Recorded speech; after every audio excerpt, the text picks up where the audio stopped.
మోగుల మీద ఎటు చూసినా కాగితం పిట్టలే కనిపిస్తున్నాయి. రంగురంగుల కాగితం పిట్టలు. అగ్గో కాగితం పిట్టల గవేంటి అని అనుకునేరు. పతంగులు ఊరూరా పతంగుల పండుగ జోరుగా నడుస్తుంది. చిన్న పెద్ద అందరూ పోటీ పడి పిలాయిస్తుర్రు. అయితే అంత మంచిగానే ఉన్నది కానీ రోడ్ల మీద మోటార్ సైకిల్ వేసుకొని తిరిగేటోళ్ళే జర్ర పాయలంగా ఉండుర్రి. ఎందుకంటే యమపాశాల తీరుగా ఎక్కడ ఎదురుపడేది తెలుస్తలేదు. చైనా మాంజాలు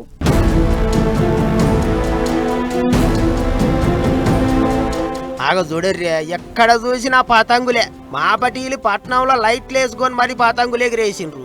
ఏపీలో సంక్రాంతికి కోళ్ల కొట్లాట అదోటి ఇదోటి ఫేమస్ అయితే తెలంగాణలో పతంగులు పిలాయించుడు మస్తు ఫేమస్. అందుకే ఈసారి కూడా తగ్గేదిలే అన్నట్టు ఎగిరేసిండ్రు. మొగుల మీద పచ్చులు పత్తకు లేవు, పతంగులే పచ్చుల తిరిగి ఎగిరినాయి.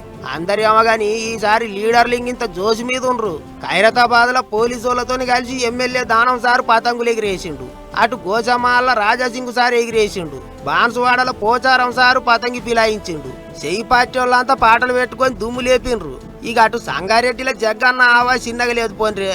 పండగ ఏదైనా సరే జగ్గన్న ధూమ్ధాం గట్టిగుంటది. గిట్లనే ఈసారి సంక్రాంతి పండుగ సంబరాలు సుత మస్తు గట్టిగా చేసిండు. అవి చూడర్రి, సల్వకాన్లద్దాలు పెట్టుకుండు, కుర్చీలో కూకొని పతంగి పిలాయించిండు. అదొకటేనా, స్టెప్పులు కూడా వేసిండు.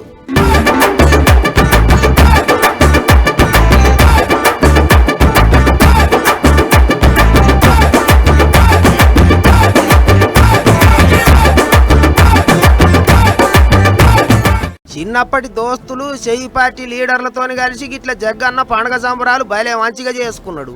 ఇక అట్లుంటే ఎప్పుడు చూసినా ట్రాఫిక్ తోని కిటకిట కనిపించే పట్నం రోడ్లు ఇప్పుడు పబ్లిక్ అంతా సొంతూర్లకు పోయేటాలకు ఖాళీగా కనిపిస్తున్నాయి. అట్లని చెప్పి బండ్లు వేసుకొని రోడ్ల మీద రయ్య రయ్య పోయారు. ఉత్తగా ఆగమవుతారు. ఏటికంటే అసలే ఎక్కడ చూసినా పతంగులు ఎగురుతున్నాయి. పోలీసోళ్ళు ఎంత చెప్పినా కొంతమంది వినకుండా చైనా మాంజాతోనే పతంగులు ఎగిరేస్తుండ్రు. అట్లా ఇక మాంజాలు తెగిపోయి రోడ్ల మీద ఏడబడుతున్నాయి. జర చూసుకొని తిరుగుండ్రి. ఇప్పటికే మాంజాలు చేయంగా పానాలు పోయినాయి. మస్తు మంది దవాఖాన పాలైనరు. పైలం